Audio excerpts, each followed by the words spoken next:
شروع کرتا ہوں یشوع ہمشیح کے نام سے جو بڑا مہربان اور نہایت رحم کرنے والا ہے، جس کے آگے ہر ایک گھٹنا جھکے گا، خواہ آسمانیوں کا ہو خواہ زمینیوں کا، خواہ ان کا جو زمین کے نیچے ہیں۔ MCM یونیورسٹی کے تمام سٹوڈنٹس اور مبارک منسٹری میں شامل خدمت کرنے والے بھائیوں بہنوں کو سلام، شالوم، جے مسیح کی۔ فرینڈشپ ایونجلزم کرنے والے تمام دوستوں کو سلام، جو اپنی خدمت میں مسیح کو زندہ اور ہر وقت بادشاہ دکھاتے ہیں۔ وہ کس طرح سے کہ آج کل میں دیکھ رہا ہوں کہ کئی خادم ہیں جو غریب لوگوں کی مدد کر رہے ہیں، کئی خادم ہیں جو بے روزگار لوگوں کو روزگار دے رہے ہیں، کئی خادم ہیں جو یتیم بچوں کے بیاہ کروائے جا رہے ہیں، کئی ہیں جو کسی نہ کسی طرح سے ہیلپ آؤٹ کرتے ہیں کہ کوئی شخص سروائیو کر سکے۔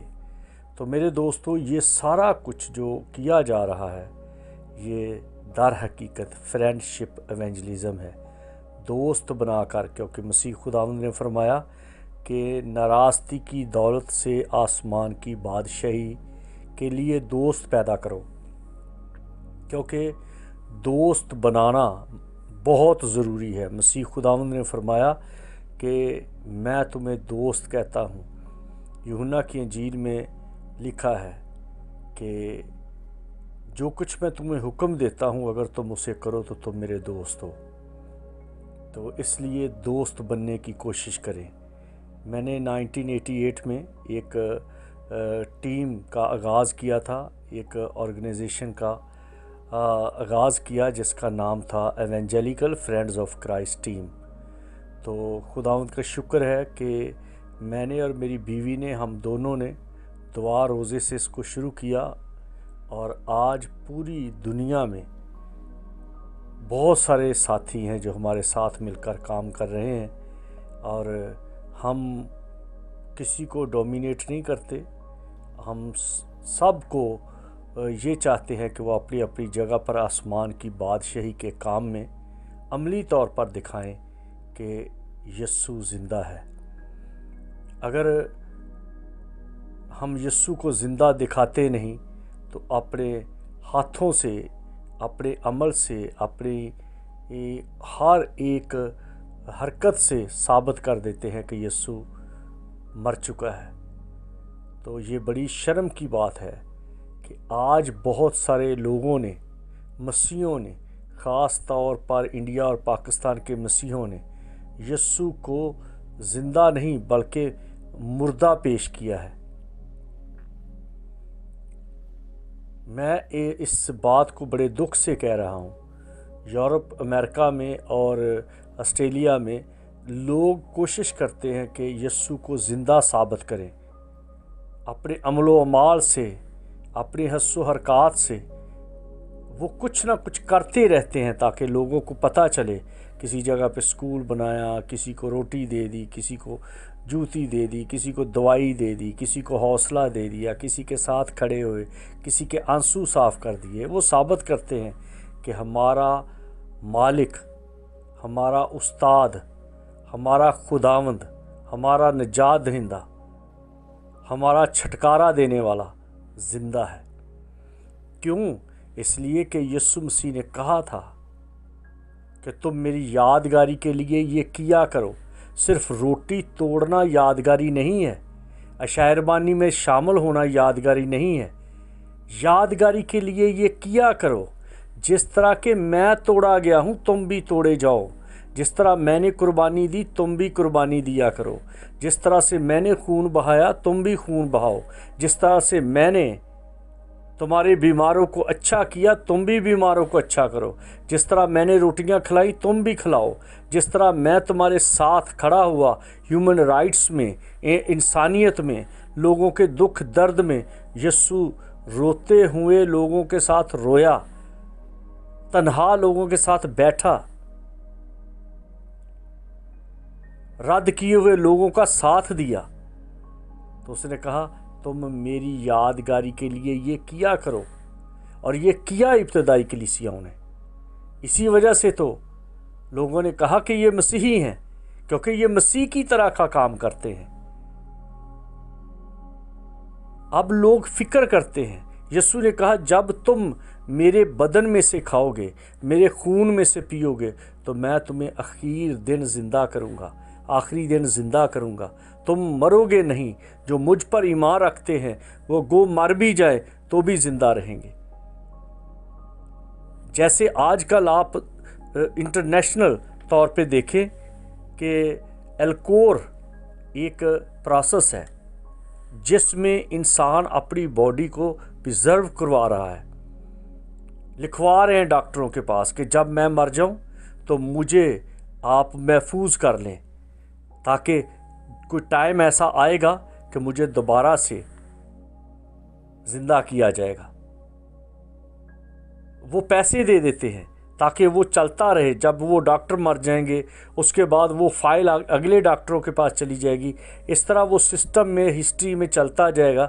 اور ان کے خیال و ایمان میں ہے کہ ایک دن ایسا آئے گا کہ ٹیکنالوجی میڈیکل اتنا ہائی ہو جائے گا کہ مجھے پھر سے زندہ کر دے گی، مجھ میں نئی زندگی آ جائے گی. اور ڈاکٹر جو ہے وہ اس باڈی سے سارا خون پمپ کے ذریعہ سے نکالتے ہیں اور اس کے اندر لیکوڈ بھر دیتے ہیں، اور بھر کے پھر اس کو 100 ڈگری تک ڈاؤن کر دیتے ہیں تاکہ وہ بالکل جم جائے، اور اس کو پھر وہ محفوظ کر کے رکھ دیتے ہیں خاص لیکوڈ میں. اور یہ اس لیے سارا تردد ہو رہا ہے کہ میرا بقا ہو، میری زندگی رہ جائے، میں پھر زندہ ہو جاؤں. یہودی وہ ایسٹ سائڈ پہ، جس سائڈ پہ زیتون کا پہاڑ ہے، زیتون کے پہاڑ کا آدھا حصہ تقریباً قبروں سے بھرا پڑا ہے، اور ملین میں وہ ایک ایک قبر بکتی ہے ماربل کے ساتھ، اور بڑے اچھے طریقے سے، خوبصورت ترین طریقے سے اس کو سیٹ کیا گیا، اس میں رکھا گیا، اس میں اوپر نیچے خاندانی قبریں بنائی گئی ہیں. اور مقصد صرف یہ ہے کہ جب مسیح آئے گا، مسیح آئے گا، تو پھر اس کے اندر ایسی قوت ہے کہ جیسے سورج چمکتا ہے اور اس کی شعاؤں سے گرمی ملتی ہے، پھول کھلتے ہیں، خوشبو آتی ہے، فصلیں پکتی ہیں. جیسے ہی مسیح آئے گا، جیسے ہی مسیح آئے گا، اس کی کرنوں سے زندگی نکلے گی، اور وہ زندگی ہر ایک باڈی میں دوبارہ سے زندگی آ جائے گی. ان کو پتہ ہے کہ مسیح ہی زندہ کر سکتا ہے، مسیح ہی زندہ کر سکتا ہے. دنیا میں ہزاروں لاکھوں نبی، پیغمبر، رسول، اولیاء، ولی، بڑے کچھ آیا، سب کی قبروں کا منہ آج یہ بتا رہا ہے کہ ہم نے اس شخص کو اپنے اندر رکھا ہوا ہے. لیکن مسیح کی قبر یہ بتاتی ہے کہ یہاں پر آیا تھا ایک شخص جس کا نام مسیح تھا، جس کا نام مسیح تھا، لیکن وہ میری گرپ سے نکل گیا. نہ صرف مسیح نے مردے زندہ کیے بلکہ خود زندہ ہوا، اور نہ صرف خود زندہ ہوا بلکہ جو ارواح عالم رواح میں تھی ان ارواح کو بھی ساتھ لے لیا. انسان اتنا تردد کر رہا ہے کہ اس کا بقا ہو، اس کو دوسری زندگی مل جائے، جبکہ مسیح نے کہا کہ دروازہ کھلا ہے. تھکے ماندو بوجھ کے دبے ہوئے لوگوں میرے پاس آؤ، میں تم کو آرام دوں گا. اگر کوئی چاہتا ہے کہ جو الکور ہے اس پروسیس سے بچ کر ہمیشہ کی زندگی میں داخل ہو جائیں، اور آپ کو کوئی فریز نہ کرے، آپ کو کوئی سنبھالتا نہ پھرے، بلکہ وہی سنبھالے گا جو مجھ پر ایمان رکھتا ہے، گو وہ مر جائے تو بھی زندہ رہے گا. سب انبیاء، رسول، پیغمبر، مذاہب یہ بتاتے ہیں کہ واحد ایک ہی ذات ہے جو مردے زندہ کرتی ہے. وہ اللہ کی ذات ہے، وہ خدا کی ذات ہے، وہ گاڈ کی ذات ہے، وہ بھگوان ہے جو مردے زندہ کرتا ہے. انسان نے بڑی بڑی خوبصورت چیزیں ایجاد کی ہیں، بنائی ہیں لیکن ان کے اندر جان نہیں ڈال سکتا، ایک گھاس کی پتی میں جان نہیں ڈال سکتا۔ اور مسیح نے مٹی کے ایک تالمود میں لکھا ہے، مصر کے تالمود میں لکھا ہے، اسرائیل کے یروشلم کے تالمود میں لکھا ہے کہ وہ مٹی کے چھوٹے چھوٹے پرندے بناتا تھا جیسے بچے کھیلتے ہیں، اور وہ ان کو اڑا دیتا تھا۔ کوئی ہے ایسی ہستی اس دنیا میں؟ بے شک بہت سارے مذاہب ہیں جن کی کتابوں میں لکھا ہے کہ ان کی بخشش ہو جائے گی، وہ دوزخ سے نکل جائیں گے، وہ جنت میں چلے جائیں گے، وہ ان کا نبی، ان کا رسول، ان کا رہنما، ان کا لیڈر وہ ان کو نکالے گا۔ لیکن مسیح کہتا ہے میں تمہیں یہ کہتا ہوں، میری بھیڑیں میری آواز پہچانتی ہیں اور میں انہیں نام بنام جانتا ہوں۔ جو مجھ پر ایمان رکھتا ہے وہ گو مر بھی جائے تو بھی زندہ رہے گا۔ گویا کہ ان پر موت ہے ہی نہیں، لوگوں کی نظر میں وہ مر گیا ہے لیکن وہ مجھ میں زندہ ہے۔ اور دوسرے مذاہب میں کیا ہے کہ پہلے وہ نبی یا رسول پیغمبر جو بھی ان کے رہنما ہیں وہ جی اٹھیں گے، اور پھر ان کو موقع ملے گا کہ اب اپنی امت کو، اپنے لوگوں کو، اپنی قوم کو، اپنے فالوور کو دوزخ میں جا کر ڈھونڈو کہ وہ کہاں پر ہیں، اور جو دوزخ میں ان کے فالوور ہوں گے ان کو وہ نکال لیں گے۔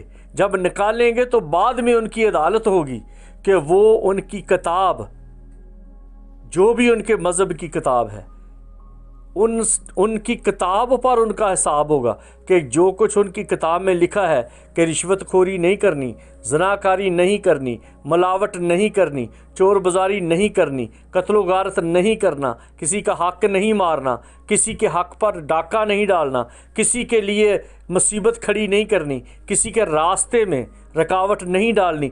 جب یہ آئینہ دیکھا جائے گا، اس فارمولے کے ساتھ ان کا حساب ہوگا، اگر وہ اس کتاب کے مطابق ہوئے تو پھر وہ جنت میں جائیں گے، نہیں تو بھلے نبی نے یا بھلے اس رسول نے یا اس پیغمبر نے یا اس ولی نے یا اولیاء نے یا کسی نے بھی ان کو نکالا ہے باہر، ان کو پھر دوبارہ دوزخ میں جانا پڑے گا۔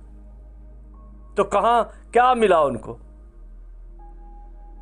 جب فیصلہ تو پھر کتاب پہ ہو رہا ہے، تو نبی نے کیا کیا؟ نبی تو صرف وہاں سے انہیں دوزخ سے نکالا ہے تاکہ حساب کے لیے آ جاؤ، اور جب حساب ہو رہا ہے تو فیل ہو گئے تو پھر نبی کچھ بھی نہیں کر سکتا، کیونکہ خدا تو شفاعت نہیں سنتا کسی کی، خدا تو کسی کی سفارش نہیں لیتا، خدا تو قادر مطلق خدا ہے، وہ تو پاک ہے، وہ تو بدی کو دیکھ نہیں سکتا، اس کا تو سفید تخت ہے، وہاں پر سب کچھ کھلا اور بے پرد ہے۔ اس لیے میرے عزیزوں، یسوع مسیح نے کہا کہ راہ، حق اور زندگی میں ہوں، کوئی میرے وسیلہ کے بغیر خدا کے پاس نہیں آ سکتا۔ پوری دنیا میں، ہندوؤں کی کتابوں میں، مسلمانوں کی کتابوں میں، یہودیوں کی کتابوں میں، اور یہاں تک جو فیوزن کے ماننے والے ہیں، بدھے کے ماننے والے ہیں، ان کی کتابوں میں لکھا ہے کہ ایک آئے گا، اور وہ کون ہے جو آئے گا؟ وہ خود کہتے ہیں کہ وہ ایک آئے گا، اور کہا گیا کہ وہ مسیحا آئے گا، کہا گیا وہ عیسیٰ آئے گا، کہا گیا وہ سفید گھوڑے والا آئے گا، کہا گیا کہ وہ بچانے والا آئے گا، کہا گیا کہ وہ ایک آخری فائنل بادشاہ آئے گا۔ یہ ساری پیشن گوئیاں، یہ ساری پروفیسیز واحد ایک شخصیت پر رکتی ہیں، وہ ہے مسیح، وہ ہے مسیحا، وہ ہے مسیح، وہ ہے یسوع ناصری، جس کا دن مقرر ہے۔ یہودی اتنے خوش ہیں کہ ہماری پروفیسیز قریب جا رہی ہیں کہ مسیح آنے والا ہے۔ وہ جنگ سے بھی نہیں ڈرتے، لڑنے سے بھی نہیں ڈرتے، مرنے سے بھی نہیں ڈرتے، کیونکہ ان کو یقین ہے کہ ہمارا مسیح آئے گا، وہ ہمیں زندہ کرے گا، وہ ہمیں اٹھا کھڑا کرے گا، وہ ہمیں بحال کرے گا۔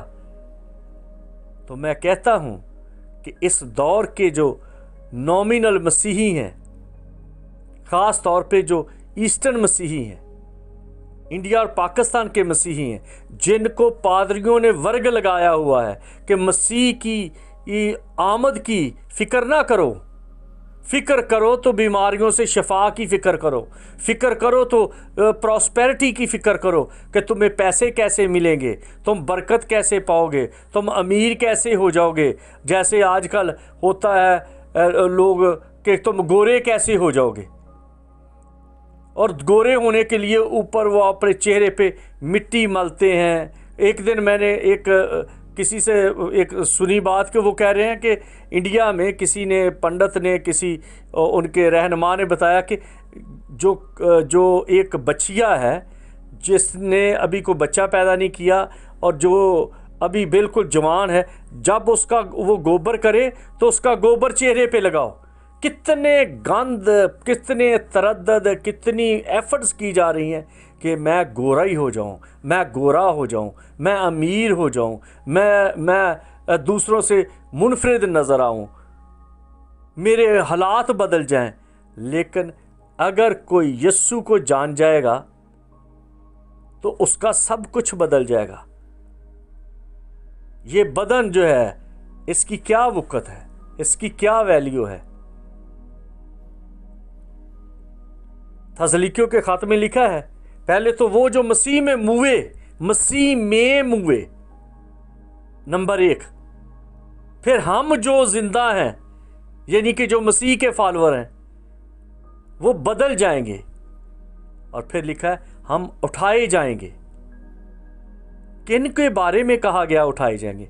بھلے الکور کرو، جتنے مرضی فارمولے لگاؤ، ڈاکٹروں کو پیسے دو، انشورنس کرواؤ، سب کچھ کرو، لیکن بدلے گا وہی، زندہ وہی ہوگا، ابدیت میں وہی داخل ہوگا، اور ہمیشہ کی زندگی وہی پائے گا جو یسوع کا ماننے والا ہے۔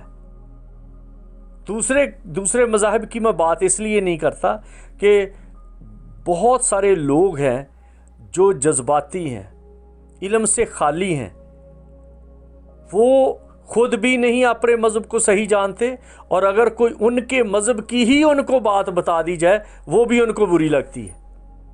اس لیے ہم صرف اپنی کرتے ہیں۔ میں ان باتوں کے خلاف ہوں کہ مت کسی کے مذہب کی بات کرو، مت ان کو ان کی کمزوری بتاؤ۔ اگر وہ جاننا چاہتے ہیں تو جانیں۔ بہت سارے لوگ ہیں، میرا میڈیکل سے تعلق ہے، مجھے پتہ ہے کئی لوگوں کو ٹی بی ہے، اگر ان کو بتا دو کہ تمہیں ٹی بی ہے وہ غصے میں آ جاتے ہیں۔ کئی لوگوں کو ایڈز ہے، ہیپاٹائٹس ہے، ان کو بتا دو وہ غصے میں آ جاتے ہیں۔ کئی لوگوں کو کرونا ہوا، ان کو بتاؤ کہ تجھے کرونا، نہیں مجھے تو نہیں ہے۔ بھائی کرونا جو ہے یہ آدھی موت ہے، تمہارا ٹیسٹ ختم ہو جاتا ہے، تمہارا اسمیل، خوشبو ختم ہو جاتی ہے، تمہاری باڈی کے مسل ٹوٹنا شروع ہو جاتے ہیں۔ یہ ایک موت ہے، آدھی موت کا ثبوت ہے کرونا۔ اگر آپ کو خدا نے بچا لیا، اگر آپ کے امیون سسٹم ٹھیک رہا، اگر آپ کے حالات نے آپ کو پروٹیکٹ کر لیا، یہ واحد وہ بیماری ہے جس میں سے آپ کے چہیتے، بچے، بیوی، ہسبینڈ سب چھوڑ دیتے ہیں۔ یہ ایک موت کا زندہ ثبوت ہے جو آپ سب نے اپنی آنکھوں سے دیکھا ہے۔ لیکن مسیح کہتا ہے لازر باہر آ جا۔ آج بھی وہ آپ کو کہتا ہے کہ تم جو ان مصیبتوں میں، ان پریشانیوں میں پھنسے ہوئے ہو، صرف ایک ہی چابی ہے، وہ مسیح کو ماننا ہے۔ رومیوں کے خط میں لکھا ہے اگر تو یسوع کے خداوند ہونے کا اقرار کرے اور دل سے ایمان لائے تو نجات پائے گا، کیونکہ نجات کے لیے اقرار کرنا منہ سے ہوتا ہے، ایمان لانا دل سے ہے۔ تو آؤ اپنے آپ کو اگر چاہتے ہو کہ ہمیشہ کے لیے الکور کر لو، محفوظ کر لو، سیو کر لو، تو وہ مسیح کے خون میں ڈبکی لگا لو، مسیح کا بپتسمہ لے لو، مسیح کے نام پر لبیک کہہ دو، مسیح کے نام کی بیعت کر لو، آپ ہمیشہ کے لیے محفوظ ہو جائیں گے، آپ جنت کے وارث ہو جائیں گے، آپ پیراڈائز کے وارث ہو جائیں گے، آپ کو کوئی نکال کے نہیں آئے گا اور پھر بھی شک میں رہیں گے کہ کہیں پھر نہ واپس چلے۔